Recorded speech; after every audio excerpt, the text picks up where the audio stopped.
Olá, tudo bem? Hoje o tema está maravilhoso.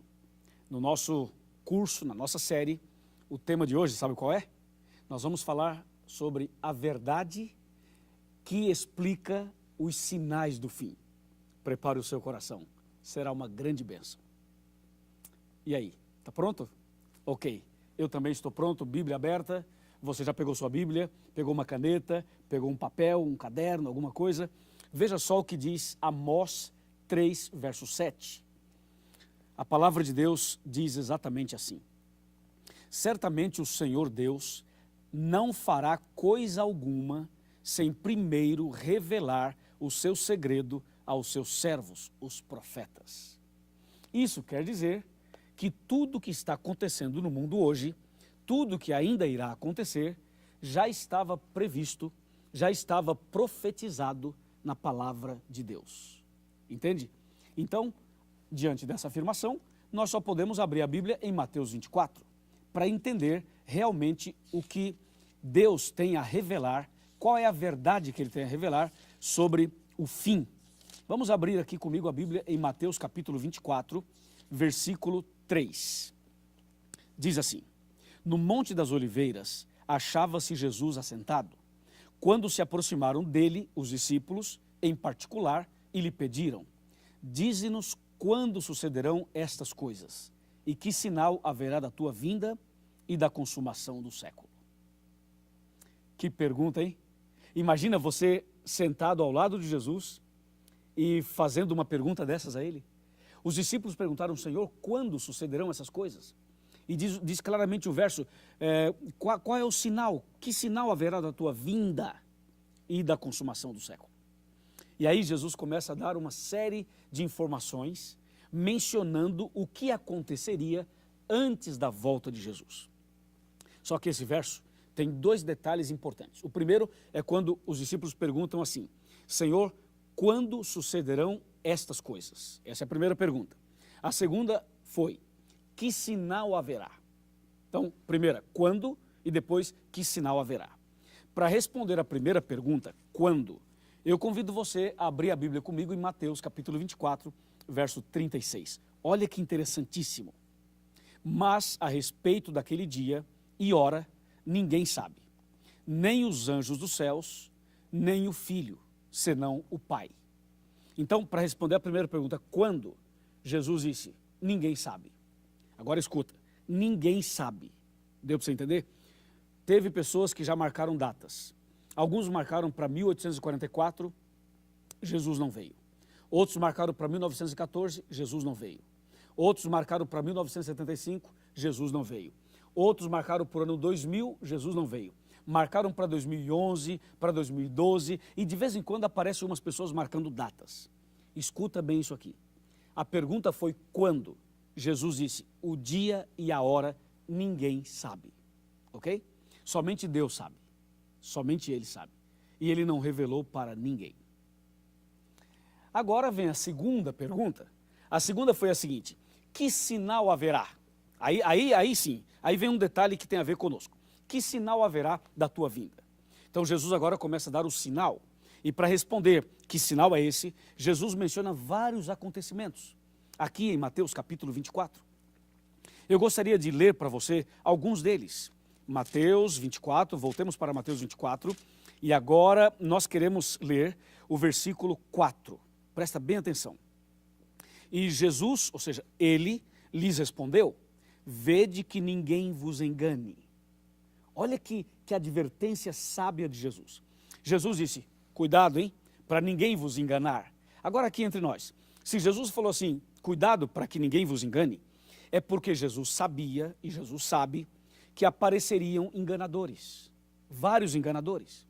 E por isso Jesus fala no verso 4, tome cuidado para que ninguém vos engane. E aí o verso 5 ele fala assim, porque muitos, ouvirão muitos em meu nome, dizendo, eu sou o Cristo, e enganarão a muitos. Então Jesus já começa a dar exatamente a resposta para a segunda pergunta. Que sinal haverá? Então, primeiro detalhe, cuidado para ninguém vos enganar. Isso quer dizer, vai aparecer um, vai aparecer outro, aparecerão várias pessoas tentando enganar. E Jesus diz no verso 5, claramente no verso 5, vão aparecer muitos em meu nome, dizendo, eu sou o Cristo, e enganarão a muitos. Bem, os textos continuam, e as revelações continuam, e a verdade sobre os sinais do fim continuam aqui em Mateus capítulo 24. Eu quero mencionar para você agora, por exemplo, o que diz o versículo 6. Olha o versículo 6. Certamente ouvireis falar de guerras e rumores de guerras. A Bíblia diz, não vos assusteis, porque é necessário assim acontecer, mas ainda não é o fim. Percebeu? Ele fala de guerras e rumores de guerras. Olha o verso 7. Porquanto se levantará nação contra nação, e reino contra reino, e haverá fomes e terremotos em vários lugares. Então agora ele fala de fomes e de terremotos. E o verso 8 diz, porém tudo isso, isto é o princípio das dores. E o verso 9 ele fala, vai aparecer tribulações, perseguições, ódio, e o capítulo 24 continua. Ou seja, hoje quando você olha no mundo físico, no mundo social e no mundo espiritual, você percebe claramente essas palavras, estas profecias, estas citações se cumprindo. Porque tudo isso faz parte do sinal que Jesus deixou, indicando a breve volta dele. Bom, o dia da volta de Jesus ninguém sabe, mas quando você vê guerras, rumores de guerras, terremotos, fome, quando você vê pessoas más, quando você vê corrupção, quando você vê inundações, quando você vê vulcões em erupção, quando você vê tsunamis, quando você vê todas estas tragédias acontecendo no mundo, significa que esse mundo não tem solução do ponto de vista humano. Que os homens, os políticos, os presidentes, os governadores, os prefeitos, estas pessoas, por mais bem intencionadas que sejam, elas não conseguem resolver os problemas do mundo. Porque esses problemas estão dizendo o seguinte, o mundo só tem um jeito, uma solução. E a única solução, o único jeito é a volta de Jesus. Jesus vai voltar para colocar um ponto final na maldade deste mundo, no pecado. Ele vai acabar com o mal, acabar com o pecado e vai estabelecer definitivamente um novo céu e uma nova terra. Louvado seja Deus, amém? Bom, a Bíblia quando menciona os sinais do fim, a Bíblia também fala de outros detalhes, além desses que eu mencionei. Por exemplo, vamos abrir a Bíblia agora em Timóteo. Vamos abrir a Bíblia Sagrada no livro de Timóteo. E nós vamos para a segunda carta que Paulo escreveu a Timóteo, capítulo 3. Presta atenção, capítulo 3, verso 1. Sabe, porém, isto, que nos últimos dias sobrevirão tempos difíceis. Tempos difíceis? Me diz aí, estamos ou não estamos vivendo tempos difíceis? Isso quer dizer que nós estamos nos últimos dias. Tempos difíceis no trabalho, na família, nas relações, tempos difíceis na economia, tempos difíceis em todos os setores da sociedade. Olha o verso 2. Pois os homens serão egoístas. Vai vendo a lista. Egoístas, avarentos, jactanciosos, arrogantes, blasfemadores, desobedientes aos pais, ingratos e irreverentes. Verso 3. Desafeiçoados, implacáveis, caluniadores, sem domínio de si, cruéis, inimigos do bem. Olha o verso 4. Traidores, atrevidos, enfatuados, mais amigos dos prazeres que amigos de Deus. Olha o verso 5. Tendo forma de piedade, negando-lhe, entretanto, o poder. E o verso termina dizendo, foge também destes. Ou seja, todas essas coisas que eu li agora em Timóteo, aquelas que eu li em Mateus 24, estão dizendo algo para você, não estão? Ou seja, o que você olha hoje no cenário mundial, isso diz alguma coisa para você, não diz? Imagina você um pai que prende a filha por 17 anos como uma escrava, esse pai abusa da filha, tem filhos com a filha e a mantém como sendo uma escrava dos seus caprichos. Eu estou falando de um pai. Não é horrível isso? E o que dizer das tantas tentativas de suicídio? O que dizer, por exemplo, de pessoas que todos os dias praticam suicídio? O que dizer das enfermidades terríveis? A depressão, por exemplo, o vírus Ebola e também a própria AIDS e o câncer e a diabetes e o problema de hipertensão. O que dizer desses problemas todos que fazem os hospitais ficarem lotados? E o que dizer das cadeias que estão superlotadas? Os crimes estão mais bárbaros. Antigamente as pessoas matavam as outras, claro, mas hoje eles não apenas se contentam em matar, eles querem trucidar, ou seja, é uma morte cruel. A pessoa está como um sangue frio, as pessoas não têm sentimento, não têm compaixão, não se arrepende. Quantos casos a gente está vendo diante dos nossos olhos, nas televisões, na internet e nas redes sociais? Aí vem a questão, será que tudo isso não está dizendo algo para a gente? Será que essas coisas não são sinais de que esse mundo está chegando ao final? Será que tudo isso não está avisando algo para você, meu amigo?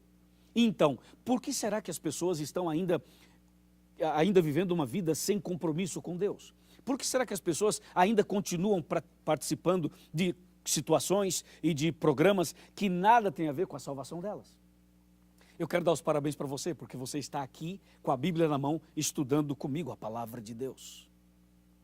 Agora eu quero convidá-lo a sentar para aquela nossa conversa importante de coração para coração. Bem, já estou aqui na minha sala, sentado aqui.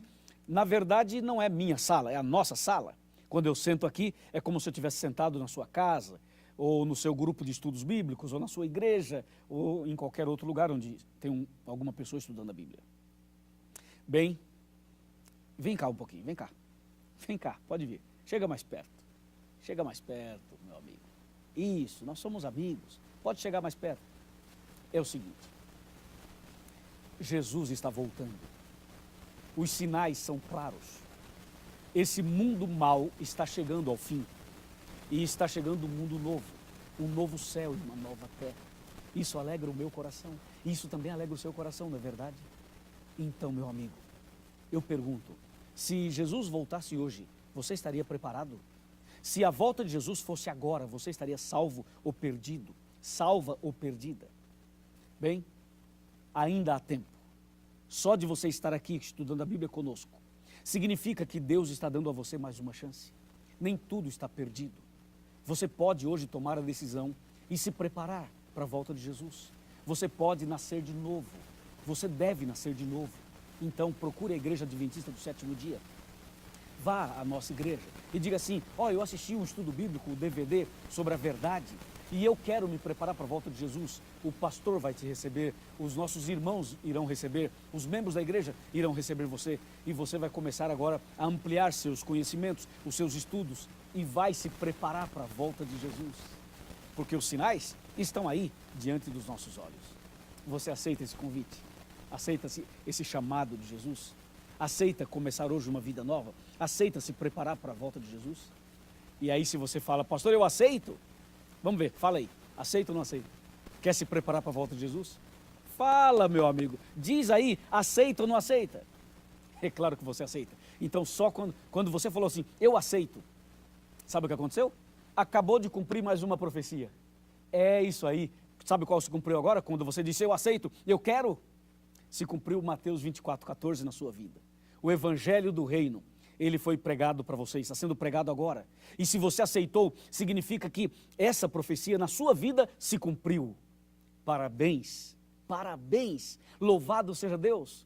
Seja bem-vindo, bem-vindo ao povo de Deus. Eu quero orar por você e agradecer a Deus por sua decisão. Vamos orar? Vamos. Senhor nosso Deus, muito obrigado porque essa pessoa tomou uma importante decisão. Muito obrigado por esse tema maravilhoso que anuncia o fim desse mundo mau e o início de um mundo novo, o início de um novo céu e de uma nova terra. Eu entrego essa pessoa nas tuas mãos. Em nome de Jesus. Amém.